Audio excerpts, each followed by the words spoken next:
YouTubers, Mike Borders with the Mike Borders channel. Thank you for watching. Today we're working on our Chevy Malibu, and this goes for Chevy Impalas as well. It's very similar. In today's video, step-by-step process on how to replace your front struts. Let's get started. All right, YouTubers outside of the car now, and step number one, what we'll do is set the parking brake. Inside of the vehicle now, all you have to do is carefully pull up,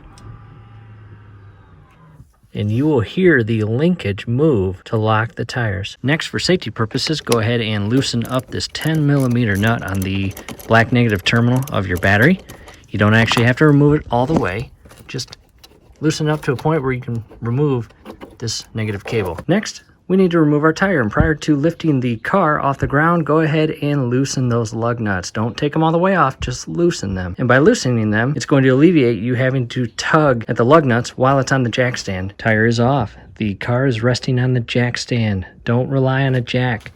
And from here, I've got some penetrating oil, and I'm going to spray a couple bolts and nuts.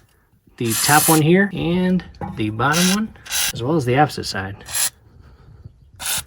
And one up at your sway bar link. From here, we'll just wait 20 minutes. Let that penetrating product work into that rust.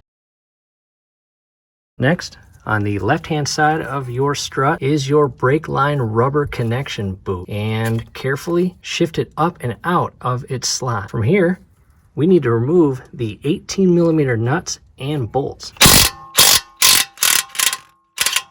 And if you don't have an impact wrench, 18mm socket and 18mm wrench to alleviate the bolt from spinning as you loosen the nut. First nut is removed. Now the second nut. Second nut removed. From here, carefully pull these bolts out of the strut. What I recommend is carefully apply pressure right here on the head of your rotor.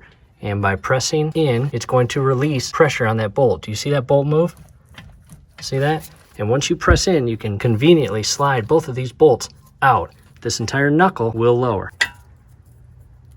That's what the bolts look like. From here, I got a couple blocks, and just carefully shift this entire knuckle out of the strut. I'll need both hands so it doesn't drop. Next, direct your attention to the 18mm nut on the top portion of the sway bar link, and I've got a T40, and as I tighten that, I am using the 18mm wrench to loosen that nut. And if you don't do this simultaneously like this, the entire inner portion bolt will spin and you will never get that 18mm nut off. There it is. And YouTubers, I would probably remove this first before these two lower 18mm nuts and bolts, because right now I actually have to use this bar to tuck in there and pull down to realign this to conveniently slide this sway bar link threaded portion out of the hole. Up top, there's a little cap here. Some screw off, some don't. And I find that our 15/16 socket works best to remove that nut. After removing this nut, set it in a safe location so you do not drop it in the engine. That's what it looks like. Carefully remove your strut tower plate, and you do not have to remove that nut. Come down below. It's also important, if not managed properly, this will fall. So as you loosen and remove that nut, have another hand down here to catch this. Carefully remove this.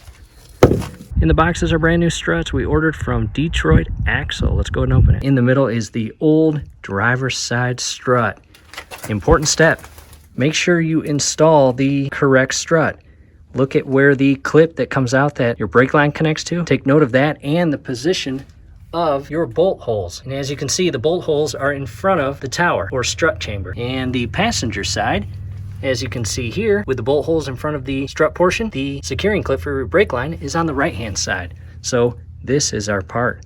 That is our passenger side. From here, we're just reversing the steps. Go ahead and pull that tape back, remove this nut, and pull that plate off. What I did was shift the sway bar to the side, carefully insert the new strut, feed it up the hole, insert the plate, and tighten the nut. And the new strut came with a new nut. This is a 21mm.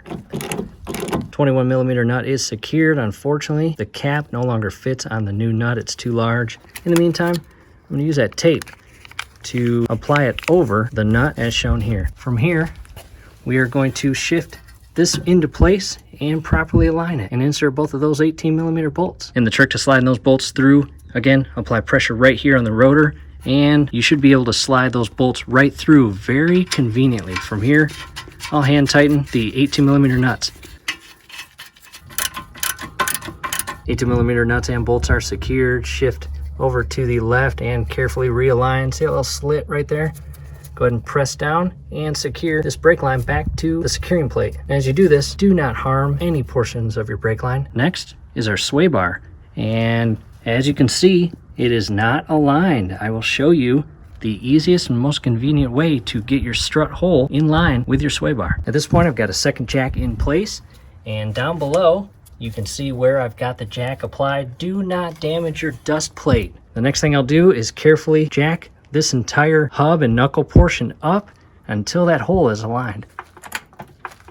Back down below, grab your sway bar.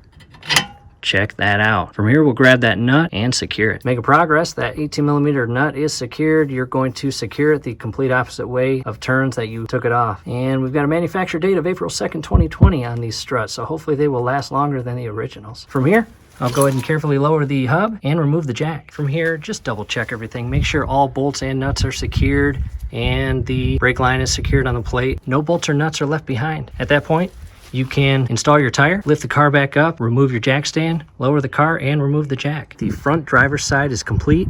We are now going to replace the passenger side. We're not going to bore you with that process, however. It's good to do them both at the same time. Passenger strut is replaced, and there's both the old struts.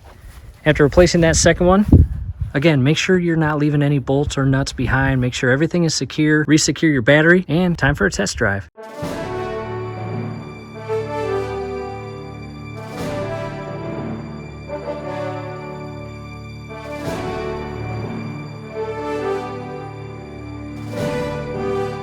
In drive, about to hit the road for the test drive. Odometer wise, 108,544 miles. Just for your reference, in the event that you are in that same odometer ballpark, you're not the only one replacing your struts. All right, YouTubers, we are back from our test drive. All went well. Hopefully this helps. Do us a favor, below the video, you'll see that thumbs up icon. Click on that, like the video, subscribe to the channel. Definitely ring your YouTube bell. That would be very helpful to us. We would really appreciate it. Thanks again for watching.